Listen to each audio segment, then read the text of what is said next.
Selain kebijakan ekonominya yang out of the box, sebenarnya Pak Purbaya ini nimbulin banyak kontroversi dari gimana cara dia berkomunikasi sama publik ya. Bahkan dia sampai ditetap sebagai Menteri Koboi, dan lo juga udah bisa lihat di internet, di sosmed, banyak banget ya orang-orang yang ngakuin statement-statementnya dia yang bisa dibilang gayanya tuh beda dari pemerintah pada umumnya. Gaya ini tuh sebenarnya mirip sama Pak Ahok ya, di mana beliau itu ngebangun citra pemimpin yang kuat, anti birokrasi, dan berorientasi pada hasil.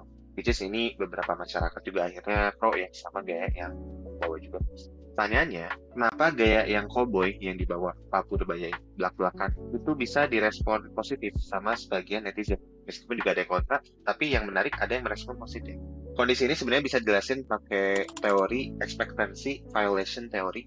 Simpelnya tuh gini, ketika kita ngobrol sama orang, kita kan pasti punya ekspektasi. Contohnya, publik pasti punya harapan atau ekspektasi kalau seorang menteri keuangan itu ngomongnya pasti formal, hati-hati, dan merasa banget kayak akademisi gitu.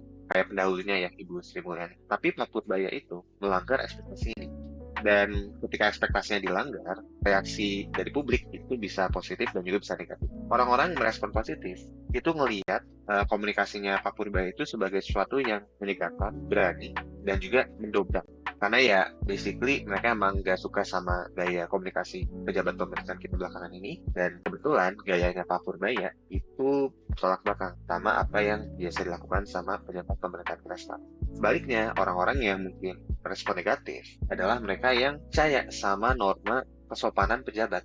Jadi ketika ada pejabat yang gak sopan, itu buat mereka sebenarnya gak sepatasnya gitu. Pejabat ngomongnya belak-belakan dan ngobrol kayak orang biasa. Intinya Pak Purbaya ini sebenarnya nggak cuma punya kebijakan ekonomi yang kontroversial, tapi juga dia punya cara komunikasi yang menimbulkan pro dan kontra,